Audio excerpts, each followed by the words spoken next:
Hello friends and welcome to Sarla classes. दोस्तों, अगर आप मेरे चैनल पर नए हैं तो मेरे चैनल को फटाफट से सब्सक्राइब कर ले और बेल आइकन को प्रेस कर दे ताकि मेडिकल और नर्सिंग से जुड़ी जानकारी आपको सबसे पहले मिले। चलिए दोस्तों, शुरू करते हैं और जानते हैं कि क्या है एंडोक्राइन सिस्टम। तो एंडोक्राइन सिस्टम एक ऐसा सिस्टम है जो कि बहुत सारे ग्लैंड से मिलकर बना होता है। कंसिस्ट्स ऑफ ग्लैंड्स, ये बहुत सारे ग्लैंड से मिलकर बना होता है जो एंडोक्राइन सिस्टम है वो। और जो ये ग्लैंड्स होते हैं वो एक दूसरे से वाइडली सेपरेटेड होते हैं, एक दूसरे से उनका कोई कनेक्शन नहीं होता है, वाइडली सेपरेटेड होते हैं। और जो एंडोक्राइन ग्लैंड्स हैं वो एक नेटवर्क बनाते हैं कैपिलरीज का। ये नेटवर्क बनाते हैं कैपिलरीज का, जिसके थ्रू जो सिक्रीटरी सेल्स हैं वो एक दूसरे से सराउंडेड होते हैं। कैपिलरी सेल्स जो होते हैं वो एक दूसरे से सराउंडेड होते हैं। ठीक है, ये तो समझ में आया कि क्या है। जो एंडोक्राइन सिस्टम है वो बहुत सारे ग्लैंड से मिलकर बना होता है जो कि एक दूसरे से वाइडली सेपरेटेड है, जिनका आपस में कोई फिजिकल कनेक्शन नहीं है। और इसमें जो कैपिलरीज है वो एक नेटवर्क बनाती है जो कि एक दूसरे से सराउंड होती है। यहां तक तो आपने समझ लिया कि एंडोक्राइन सिस्टम क्या है। अब हम बात करेंगे कि एंडोक्राइन जो सिस्टम है या है वो डक्टलेस सिस्टम है। डक्टलेस जो ग्लैंड है ये, ठीक है, इसमें कोई डक्ट नहीं होता है, मतलब कि ये कहीं पर जाकर जो इसका हार्मोन है या जो इससे चीजें सिक्रीट होती है वो कहीं पर जाकर जमा नहीं होती है। ठीक है, ये डक्टलेस ग्लैंड है। तो कैसे अपना काम है या कोई मैसेजेस है वो पहुंचाती है। तो मैसेजेस पहुंचाने के लिए ये सहारा लेती है किसका? ब्लड का। ठीक है, जो भी चीजें हैं, जो हार्मोन है या फिर जो भी सिक्रीट हो रहा है एंडोक्राइन सिस्टम से और ग्लैंड से, वहां से जो ब्लड में डायरेक्ट डिफ्यूजन के थ्रू, डिफ्यूजन आपको पता होगा कि क्या है। अगर नहीं पता है तो कमेंट बॉक्स में कमेंट करके आप बताइए, एक बार पढ़िए और उसको बताइए।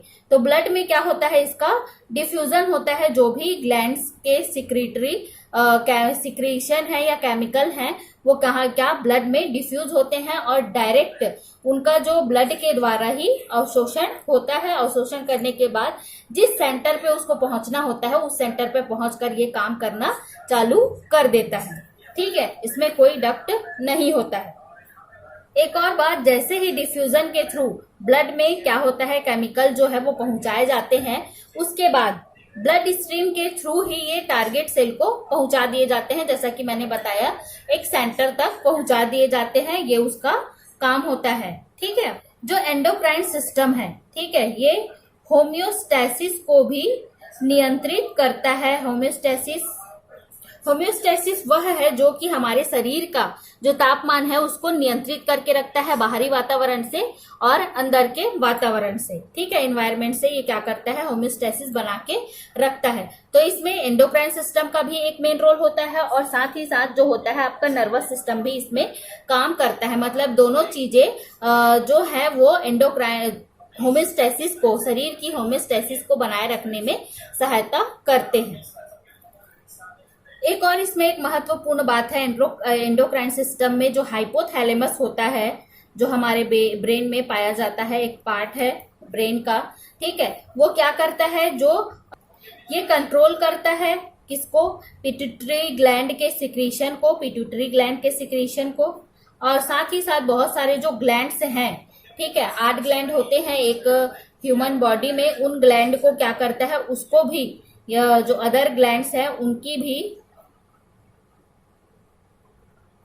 उनको भी सिक्रीशन को कंट्रोल करके रखता है। कंट्रोल करता है किसको? सिक्रीशन को। ठीक है, इतना आया समझ में कि क्या है ग्लैंड है, ये वाइडली सेपरेटेड है, ये सब आपको समझ में आ गया।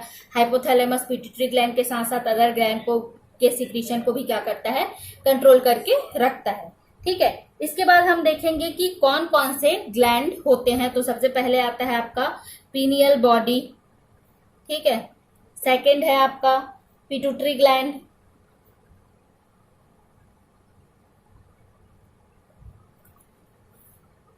थायराइड ग्लैंड होता है, पैराथायराइड ग्लैंड होता है, थाइमस ग्लैंड होता है, एड्रिनल ग्लैंड्स होता है, पैंक्रियाटिक आइलेट्स होते हैं, ठीक है, ओवरीज इन फीमेल और टेस्टिस इन मेल।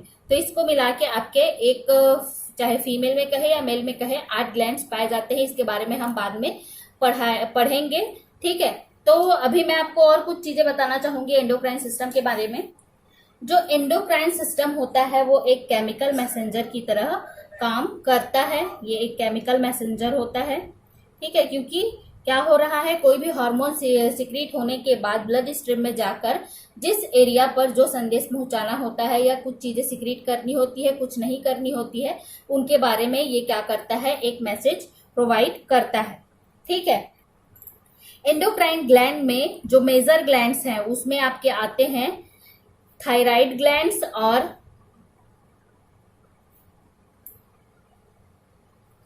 और एड्रिनल ग्लैंड्स। ये सबसे बड़े ग्लैंड्स होते हैं बॉडी में, ठीक है। थर्ड है आपका, अगर मैं एंडोक्राइन सिस्टम के बारे में बताना चाहूँ, hypothalamus is the neural control centre for all endocrine system. जैसा मैंने बताया कि हाइपोथैलेमस क्या करता है, ऑल एंडोक्राइन सिस्टम को कंट्रोल करके रखता है, पिट्यूटरी ग्लैंड के साथ ही अदर ग्लैंड के सिक्रीशन को भी कंट्रोल करता है, ठीक है।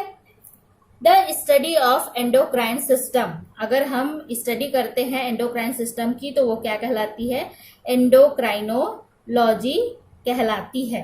ये कुछ थे महत्वपूर्ण तथ्य एंडोक्राइन सिस्टम के बारे में। मैं आपको उसी के बारे में पहले बता रही थी कि इसका इंट्रोडक्शन क्या होगा, क्यों हम इसको एंडोक्राइन सिस्टम का नाम दिए हैं। एंडोक्राइन सिस्टम में बहुत सारे ग्लैंड्स आते हैं, उनके बारे में हम बाद में पढ़ेंगे। ये था आपका ब्रीफली कि एंडोक्राइन सिस्टम क्या है, ठीक है। तो ये एक डस्ट प्लेस ग्लैंड है, ओके। एंडोक्राइन सिस्टम के बारे में और अधिक जानकारी के लिए आप मुझे कमेंट कर सकते हैं। अगर वीडियो अच्छा लगे तो लाइक, शेयर और सब्सक्राइब कर दें। और आज के लिए इतना ही दोस्तों, धन्यवाद।